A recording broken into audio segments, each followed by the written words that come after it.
ఇప్పుడు కోవట్లు అంటే వాళ్ళంతా అనేస్తే అమ్మయ్య మానసిక సంతృప్తి. ఇక్కడ జరిగే పని జరిగిపోతానే ఉంటుంది, అంతకు మించి ఏం లేదు. కానీ వచ్చిన వాళ్ళు మరి ఎమడగలరా సార్ ఈ వ్యాఖ్యలు? ఏమవుతుంది, ఆయన ఏమి వాళ్ళేం తీసేయడు కదా.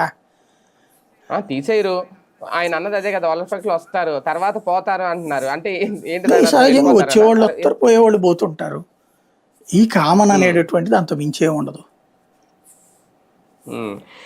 మీరు అన్న పాయింట్ వీరయ్య చౌదరి గారి గురించి ఆయన ఒక మాట మాట్లాడారు సార్. పైగా ఇప్పుడు కడప జిల్లాలో అది జరుగుతుంది కాబట్టి వివేకానంద రెడ్డి గారి మర్డర్ అంశాన్ని మళ్ళీ ప్రస్తావించారా? ఒకసారి బాబు గారు దాని గురించి అన్నది. నాలాంటి నాయకుడినే మోసం చేయగలిగారంటే తెల్లవారితో నిద్ర లేస్తే ఒక అసాక్షి పేపర్ ఒకటి ఉంది, టీవీ ఒకటి ఉంది. గుండెపోటుతో వివేకానంద రెడ్డి గారు చనిపోయారు. అందరి మారిగా నేను కూడా నమ్మాను. అంతవరకు ఎప్పుడు కూడా నేను వేరే కోణంలో ఆలోచించేవాడిని. ఎన్నికల బిజీలో నమ్మితే సాయంత్రానికి మలుపుల మీద మలుపులు,